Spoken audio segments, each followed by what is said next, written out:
Queridos amigos, queridas amigas, vamos então para mais um ensinamento que hoje, mais uma vez, virá através do Evangelho segundo o Espiritismo.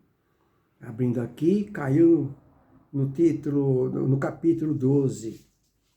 O título é Motivos de Resignação. Então vamos ver agora quais são os motivos de resignação, né? O que a conscientização que todos nós vamos receber agora sobre a necessidade de, diante de duras provas, estarmos resignados, aceitarmos. Então aí ele começa nos dizendo aqui: por estas palavras, bem-aventurados os aflitos, porque serão consolados, Jesus indica ao mesmo tempo a compensação que espera aquele que sofre e a resignação que faz abençoar o sofrimento como o prelúdio de cura. Está vendo só essa definição? Que fantástica essa explicação. Ó. Por essas palavras que Jesus falou, bem-aventurados os aflitos. Jesus falou, bem-aventurados os aflitos. Por quê? Ele explica, porque serão consolados. Jesus indica ao mesmo tempo a compensação, nós seremos recompensados, não é? Em sermos resignados, ter a aceitação diante das provas, seremos recompensados. O que espera aqueles que sofrem, né? E a resignação que faz abençoar o sofrimento. Nós temos que abençoar o sofrimento como prelúdio de cura. Porque não é uma pedagogia, não é uma forma, isso não é uma punição e nem foi Deus que nos impôs esse método de cura, fomos nós mesmos que escolhemos, não é? Evoluir pela dor, progredir pela dor, ser feliz pela dor. Fomos nós que escolhemos isso. Aí ele continua. Essas palavras podem ainda ser traduzidas assim, 2 pontos. Deveis vos considerar felizes por sofrer. Olha só, nós devemos nos considerarmos felizes por sofrer. Porque as vossas dores neste mundo são a dívida de vossas faltas passadas. E essas dores, suportadas pacientemente sobre a terra, vos poupam séculos de sofrimento na vida futura. Deveis, pois, estar felizes, porque Deus reduziu vossa dívida, permitindo pagá-la presentemente, o que vos assegura a tranquilidade para o futuro. Está vendo? Então é que está. Todos nós infringimos a lei de Deus por atacado. E Deus, através de sua infinita misericórdia, nos cobra através de suaves prestações. Se é que eu posso me expressar assim.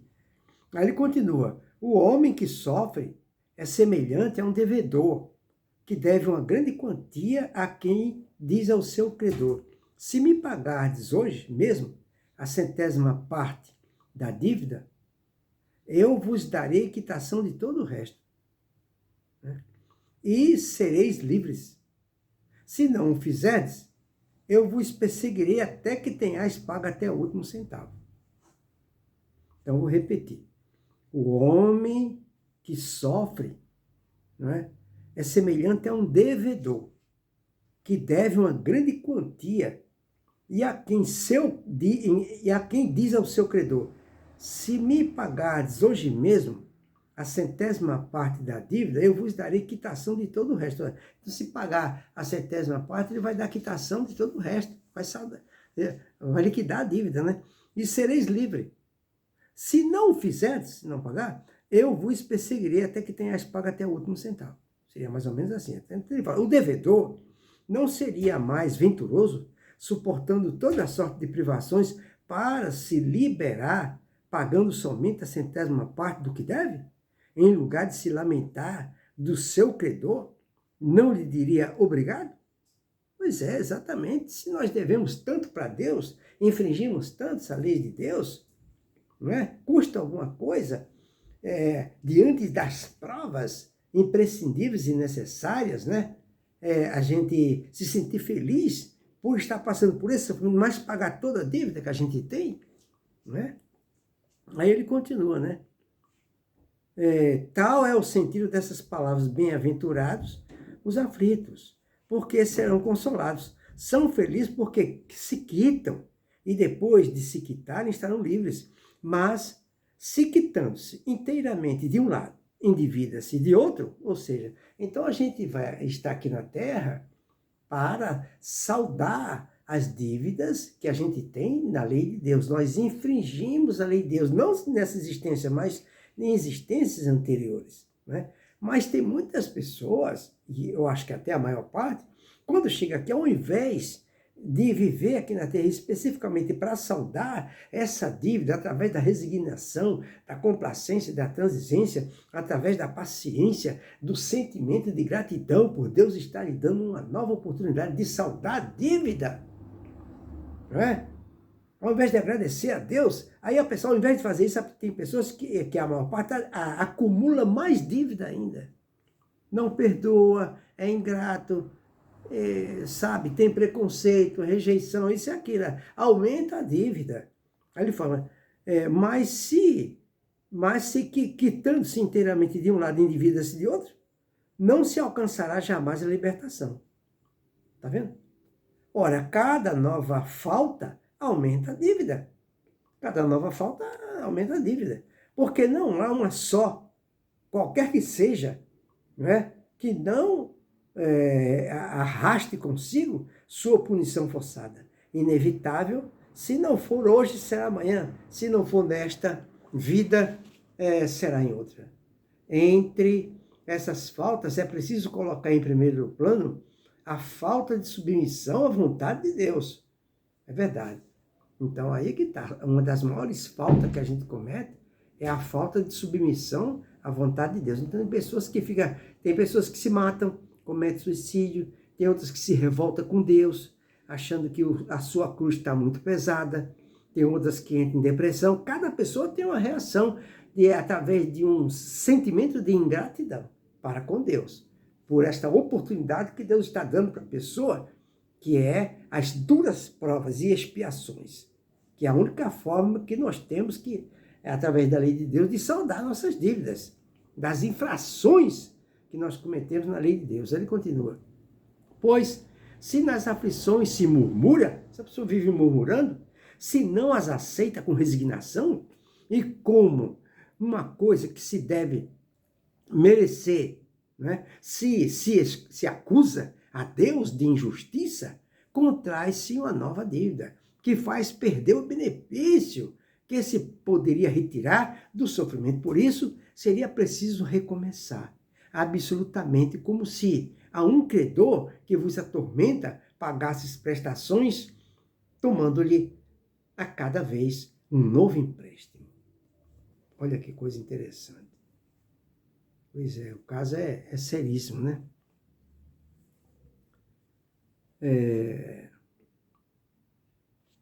A sua entrada no mundo dos espíritos, né? O homem está ainda como o obreiro, que se apresenta no dia do pagamento. Então, quando a gente retornar para o nosso verdadeiro local de origem, nossa verdadeira pátria, nosso verdadeiro lar, que é onde nós fomos criados por Deus, que é o universo, quando nós retornarmos para a nossa casa, né? A uns o Senhor dirá, eis o preço dos vossos dias de trabalho. Já tem outros que serão recebidos assim, aos felizes da terra, aqueles que tenham vivido na ociosidade, que colocaram a sua felicidade na satisfação do amor próprio e dos prazeres mundanos, ele dirá, a vós nada cabe, porque recebestes vosso salário sobre a terra, ide e recomeçai a vossa tarefa. Então vai haver essas duas situações. A gente vai receber um salário, aquele que se esforçou para saldar sua dívida, que ele próprio contraiu, né?